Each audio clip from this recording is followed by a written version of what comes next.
അങ്ങനെ ഇരിക്കുമ്പോഴാണ് കൂട്ടുകാരെ പെട്ടെന്ന് ഒരു വീഡിയോ ചെയ്യാനായിട്ട് തോന്നുന്നത്. കാരണം ഞാൻ പറഞ്ഞല്ലോ, ഞാനൊന്നും എഴുതി വെച്ചിട്ട് പറയാറില്ല. ഒന്നും സമയത്ത് എന്താണോ തോന്നുന്നത് അന്നേരം ഒരു 1-2 വീഡിയോ ഇങ്ങ് വരും. അതുപോലെയാണ് ചെയ്യുന്നത്. പിന്നെ നമുക്ക് സമയവും കാലവും കിട്ടിയാലും നമുക്ക് വീഡിയോ ചെയ്യാൻ എനിക്കൊരു കണ്ടീഷനുണ്ട്. ഒരു സമയമുണ്ട് ഞങ്ങൾക്ക്, കൊച്ചും കൂടെ ഉള്ളതുകൊണ്ട്. അപ്പോൾ അതുകൊണ്ട് ഒരു സമയമാകുമ്പോഴാണ് വീഡിയോയുടെ നമുക്കൊരു കണ്ടൻറ്റൊക്കെ കിട്ടുമ്പോഴത്തേക്കും അതിനകത്ത് വീഡിയോ ചെയ്യാം. ഇങ്ങനൊരു കാര്യം പറഞ്ഞേക്കാം എന്നും പറഞ്ഞ് നമുക്ക് തോന്നും. ഒന്നും എഴുതി വെച്ചിട്ടല്ല പോകുന്നത്. ശബ്ദങ്ങളുണ്ട്, കൊച്ചിൻ്റെതാണ്. അയാൾക്ക് വല്ലതും അറിയാമോ? അയാളുടെ കാര്യത്തിൽ കോൺസെൻട്രേറ്റ് ചെയ്ത് കളിക്കാനേ അറിയത്തുള്ളൂ. പല ശബ്ദങ്ങളുണ്ട്. പറഞ്ഞാലും അവന് കേൾക്കത്തില്ല അവൻ്റെ കാര്യം. നമ്മൾ എല്ലാവരും അവരവരുടെ കാര്യമില്ലേ വലുത്. അപ്പോൾ അതുകൊണ്ട് ഞാനൊരു വീഡിയോ പറയാൻ വരുന്നത്, ആരെയും വ്യക്തിഹത്യ ചെയ്യാനോ ഒന്നുമല്ല ചെയ്യുന്നത്. അതായത് ഞാനിപ്പോൾ നിലവിൽ ഞാനൊരു 3 വർഷത്തെ കേസ് കേട്ട് നമ്മൾ സ്വന്തമായി അനുഭവിച്ചത് പറഞ്ഞുതരാം. ഇത് ആരുടെയും പേര് പറയുന്നില്ല, ഊര് പറയുന്നില്ല, ഒന്നും പറയുന്നില്ല. അത്രയേ ഉള്ളൂ. ഈ ഒരു വീഡിയോ, ഇങ്ങനത്തെ വീഡിയോ ചെയ്യുമ്പോൾ അങ്ങനെയൊന്നും പറയുന്നില്ല. നീട്ടി വലിച്ചുകൊണ്ട് പോകുന്നത് ആളുകൾക്ക് കേൾക്കാനും പ്രയാസമാണ്. ഒന്നാമതെൻ്റെ ഫേസ് വരുന്നില്ല. അപ്പോൾ അതുകൊണ്ട് എന്ത് ചെയ്യാൻ പറ്റും? ഫേസൊക്കെ വരണമെങ്കിൽ എനിക്കൊരു ചെറിയ ഒരു പ്ലാനും പദ്ധതിയൊക്കെ ഉണ്ട്. അപ്പോൾ അത് ഇതായി വരുമ്പം ഞാൻ ചെയ്തോളാം. കാരണം എനിക്കത് ആളുകളുടെ മുമ്പിൽ ഫേസ് ടു ഫേസ് നിന്നാൽ എനിക്ക് പറയാൻ ബുദ്ധിമുട്ടാണ്. എനിക്ക് വാക്കുകൾ കിട്ടില്ല. അതുകൊണ്ടാണ്. അപ്പോൾ ഇതിനകത്ത് ബഹുമാനം, പുരുഷന്മാർ സ്ത്രീകളെ ബഹുമാനിച്ച് സംസാരിക്കുന്നൊരു ലെവലുണ്ട്. ചിലർ കാണിക്കാൻ വേണ്ടി സംസാരിക്കും, ചിലർ ബഹുമാനത്തോടെ. കാരണം വീട്ടിലും സ്ത്രീകളുണ്ട് എന്നുള്ളൊരു ബോധമുള്ള ഒരു പുരുഷന്മാരാണെങ്കിൽ തീർച്ചയായിട്ടും, പിന്നെ റെസ്പെക്റ്റ് അമ്മയോടും സഹോദരിമാരോടും ഉള്ള, അല്ലെങ്കിൽ കുടുംബാംഗങ്ങളിൽ ഉള്ള ആളുകളാണെങ്കിൽ തീർച്ചയായിട്ടും, ഇവിടെ ശല്യമുണ്ട്, എനിക്ക് കൊച്ചു ശല്യം ഉണ്ടാക്കുന്നുണ്ട്, ഞാൻ പ്രഷർ ചെയ്ത് പറയുമ്പോൾ അവനും അതേ കണക്ക് കളിച്ചുകൊണ്ടിരിക്കും. അവൻ്റെ കളിയുടെ കാഠിന്യം കൂടും. അത് കാണാതെ പറഞ്ഞാൽ മതി, വേറെ പ്രശ്നമൊന്നുമില്ല. അപ്പോൾ അവൻ്റെ കൂടെ ഇരുന്ന് പറയാനേ പറ്റുള്ളൂ. നിങ്ങൾ ഓർക്കേണ്ടത് ആ പരിമിതിക്കുള്ളിൽ നിന്നുകൊണ്ടാണ് ഞാനിതെല്ലാം വീഡിയോ ആയിട്ട് ചെയ്യുന്നത്. കാരണം നമുക്ക് ആർക്കും ഒരു സമയം നമുക്കെല്ലാം കൂടി യോജിച്ചത് വരും എന്ന് പറഞ്ഞിരുന്നാൽ നമുക്ക് കാര്യം നടക്കത്തില്ലെന്ന് എനിക്ക് നല്ലതുപോലെ അറിയാവുന്നതുകൊണ്ട് എനിക്ക് വീഡിയോസ് ചെയ്തേ പറ്റൂ. കാരണം അങ്ങനെ ഒരു ചാനലൊക്കെ തുടങ്ങിയിട്ടിട്ട് നമ്മൾ വീഡിയോ ചെയ്യാതിരിക്കുന്നത് അതിൻ്റെ പോരായ്മ. ഇത് എന്തായാലും ഞാൻ ചെയ്യുന്നുണ്ടല്ലോ. ഇപ്പോൾ ഇച്ചിരി കുറവായിട്ട് ചെയ്യുന്നുണ്ട്, എനിക്കത് കൂട്ടിയെടുക്കണം. അപ്പോൾ അതുകൊണ്ട് ഞാൻ പറയാൻ ഉദ്ദേശിക്കുന്നത് അപ്പം ബഹുമാനത്തോടെ കാണുന്ന, അല്ലെങ്കിൽ പണ്ട് മുതലേ അത് പഠിച്ച് വരുന്ന ജീവിത സാഹചര്യമാണെങ്കിലും സ്ത്രീകളെ റെസ്പെക്റ്റായിട്ട് കാണാൻ പഠിക്കും, റെസ്പെക്റ്റോടെ സംസാരിക്കും, ഒരു തെറ്റായിട്ടുള്ളൊരു വാക്ക് പോലും പറയില്ല. പക്ഷേ ചില പുരുഷന്മാർക്ക് അവരുടെ ദാമ്പത്യ ജീവിതത്തിലുണ്ടാകുന്ന ഏതെങ്കിലും ഏറ്റക്കുറച്ചിലുകൾ, എന്തോ ഒരു പ്രോബ്ലമാണ് മറ്റ് സ്ത്രീകളെ കാണുമ്പോൾ വിലയില്ലാത്തതായിട്ട് കാണുന്നത് കൊണ്ടായിരിക്കാം അവരോട് വൃത്തികെട്ട സംഭാഷണങ്ങൾ മാത്രം പറയുന്നതും അതൊരു ത്വരയായിട്ട് വരുന്നതും. അത് വീട്ടിൽ അമ്മയും പെങ്ങന്മാരും ഇല്ലാത്തതുകൊണ്ടാണോ? അല്ല, അത് അവരുടെ ഒരു പ്രോബ്ലമാണത്. അത് അവർക്ക് എത്ര തേച്ചാലും മാച്ചാലും പറ്റില്ല.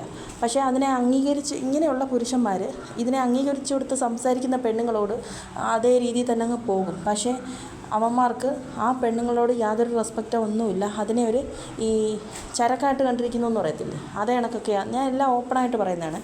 അങ്ങനെ തന്നെ കാണത്തുള്ളൂ. എനിക്ക് തോന്നിയ കാര്യങ്ങൾ പറയുന്നതാണ്. എനിക്ക് തോന്നുന്നു ഞാൻ എഴുതി വെച്ചിട്ടൊക്കെ പറഞ്ഞാൽ ഷോർട്ട് വീഡിയോ പോലെയൊക്കെ ചെയ്യാൻ പറ്റും. ഇത്രയും ഗ്രാഹ്യമായിട്ട് അങ്ങ് പോകത്തില്ല. ഞാൻ എഴുതി വെച്ചിട്ടല്ല പറയുന്നത്. അതുകൊണ്ട് എനിക്ക് ലോങ് ആയിട്ട് നമ്മുടെ അന്നേരം തോന്നിക്കൊണ്ടിരിക്കുന്നതേ പറഞ്ഞുകൊണ്ടിരിക്കും. അപ്പോൾ ലോങ് ആയിപ്പോവും. പക്ഷേ ലോങ് വീഡിയോ ചെയ്യുന്നത് നല്ലതാണ്. പക്ഷെ അത് ഓഡിയോ ആയിട്ട് ചെയ്യുന്നതുകൊണ്ട് എങ്ങനെയാണെന്ന് എനിക്കറിയത്തില്ല. പിന്നെ ആ വിഷയത്തിലേക്ക് കടന്നു വരാം. മനുഷ്യരങ്ങനെയാണ്. ഞാൻ പറഞ്ഞല്ലോ, ചിലരുടെ മാരേജ് ലൈഫിൽ ചിലപ്പോൾ മാരേജ് ലൈഫിൽ പ്രശ്നം ഇല്ലാത്തതായിട്ടായിരിക്കും നമ്മൾ കാണുന്നത്. പക്ഷേ അവരുടെ മാരേജ് ലൈഫിൽ എന്തെങ്കിലും പ്രോബ്ലം ഉള്ളവരോ, അല്ലെങ്കിൽ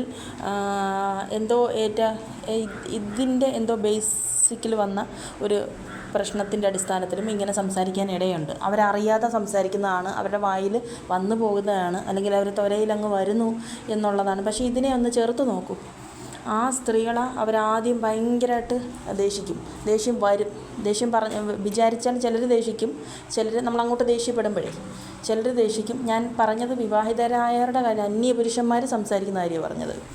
അപ്പോൾ അങ്ങനെയാണെങ്കിൽ ദേഷിക്കുന്നവരോട് പിന്നെ അവർ ഇങ്ങനൊരു കാര്യം ചിലർ പറയത്തില്ല, ചിലർ വീണ്ടും പറഞ്ഞു നോക്കും.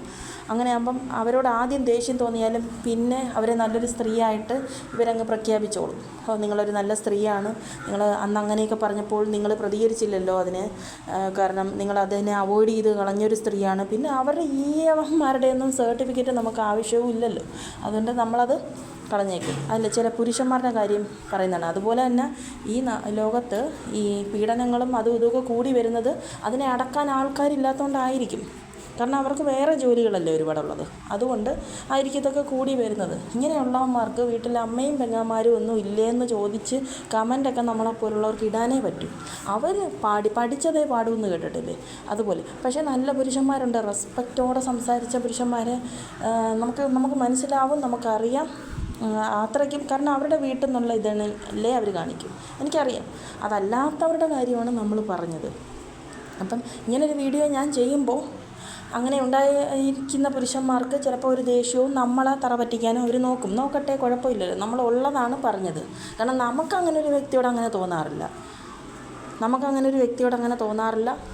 നമ്മളെ മാരേജ് ലൈഫിൻ്റെ അല്ല പറഞ്ഞത്, അല്ലാതെ നമുക്ക് വെറുതെ തോന്നാറില്ല. കാരണം അവരും കുടുംബമൊക്കെ ഉള്ളവരാണെന്ന് കാണാൻ പഠിക്കണം അല്ലേ.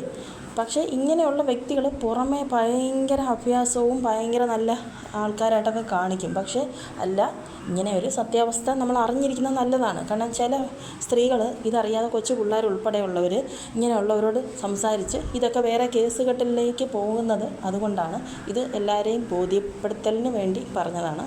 എൻ്റെ എളിയ അറിവിലാണ് ഇത് പറഞ്ഞത്, അല്ലാതെ ഞാൻ വലിയ പ്രൗഢി എടുക്കാനോ കന്യാസ്ത്രീ ചമയാനോ ഒന്നുമല്ല. എൻ്റെ അകത്തുള്ളതാണ് പുറത്ത് വരുന്നത്. പിന്നെ എന്നോട് ദ്രോഹിച്ച ആൾക്കാർ അവരെന്തുമാത്രം ചെയ്ത് ഇത്രയും വർഷങ്ങൾ ഞാൻ സഹിച്ചിട്ടാണ് ഞാൻ പൊട്ടിത്തെറിച്ചത്, അത്രയും മാത്രം കരുതിയാൽ മതി. ഇപ്പോൾ വിഷയത്തിൽ നിന്ന് കടന്ന് പഴയ വിഷയത്തിലേക്ക് പോവുകയല്ല, ഞാൻ പറഞ്ഞതാണ്. അതുകൊണ്ട് സ്ത്രീകൾ അവരെ പാർട്ട്ണറിനോടാവട്ടെ, മറ്റുള്ളവരോട് ഇച്ചിരി റെസ്പെക്റ്റോടെയൊക്കെ ആവാം. കാരണം നിങ്ങൾക്കുമുണ്ട് അമ്മ സഹോദരിമാരെ എന്ന് ഓർക്കണം. ഓക്കേ, ഇതെനിക്കിന്നങ്ങ് പറയണമെന്ന് തോന്നി, അതുകൊണ്ട് പറഞ്ഞതാണേ. ആരെയും പേരെടുത്തൊന്നും പറയുന്നില്ല, ഒന്നുമില്ല.